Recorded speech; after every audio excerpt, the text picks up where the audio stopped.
Sir नमस्कार, आज आपण तळेगाव दाभाडे पोलीस स्टेशन मार्फत या ठिकाणी उपस्थित आहात। आपण काय संदेश द्याल? पतंग महोत्सव आहे, परंतु नागरिकांना किंवा मुलांना आपल्या मार्फत काय संदेश द्याल?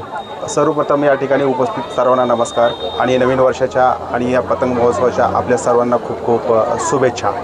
पोलीस स्टेशन तळेगाव दाभाडे तर्फे माझी सूचना आणि आव्हान इतकेच असेल की या ठिकाणी पतंग महोत्सव आपण खूप मोठ्या उत्साहात साजरा करत आहोत। या ठिकाणी फक्त तुम्ही या गोष्टीची दक्षता घेणे आहे की कायद्यामध्ये बऱ्याच सुधारणा झालेल्या आहेत। जे पतंगप्रेमी आहेत, जे मांजाचा उपयोग करतात, त्यांनी मांजाचा उपयोग करू नये आणि जे व्यापारी आहेत, दुकानदार आहेत, जे मांजा विकतात, त्यांनीही कुठल्याही प्रकारचा मांजा पतंगप्रेमी यांना विकू नये आणि कुठलीही जीवितहानी होणार नाही याची सर्वांनी दक्षता घेतली। आणि कायद्यामध्ये बऱ्याच अमेंडमेंट आणि कडक अशा शिक्षा विकणाऱ्याला पण आणि जो खरेदी करेल त्यांना देखील शिक्षेची तरतूद या ठिकाणी केलेली आहे। तरी सर्वांना विनंती आहे की कोणीही मांजा वापरणार नाही आणि विक्री करणार नाही। धन्यवाद। नक्की सर, धन्यवाद। तळेगाव नगरीमध्ये तळेगाव दाभाडे रोटरी क्लब याच्या माध्यमातून पतंग महोत्सव हा पहिल्यांदाच साजरा करण्यात येत आहे आणि त्या अनुषंगाने मी दोन शब्द बोलतो। या ठिकाणी स्टेजवर जमलेले सर्व मान्यवर यांना धन्यवाद।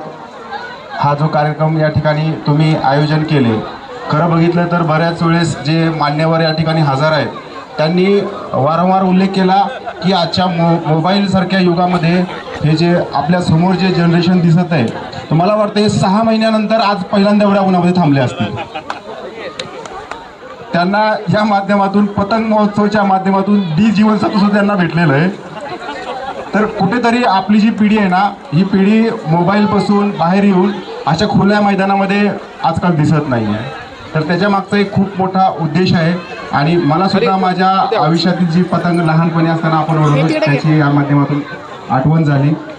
आणि पोलीस स्टेशन तळेगाव दाभाडेतर्फे सर्व पतंगप्रेमी यांना माझी एकच आव्हान आणि विनंती आहे की त्यांनी पतंग उडवताना जो आपण आनंद घेतो तो आनंद आपण त्या माध्यमातून घ्यावा। पण एखाद्याची जीवितहानी, पक्षी असो, बाईकवर फिरणारे व्यक्ती असो, बरेच केसेस अशा झालेल्या आहेत। रिसेंटली मागच्या वर्षीची एक घटना आहे, संभाजीनगर औरंगाबाद येथे आमचा बॅचमेट अधिकारी आहे, सकाळी ड्युटी करता तो पोलीस स्टेशनला जात होता, अक्षरशः मांजाने त्याचा पूर्ण गळा चिरला।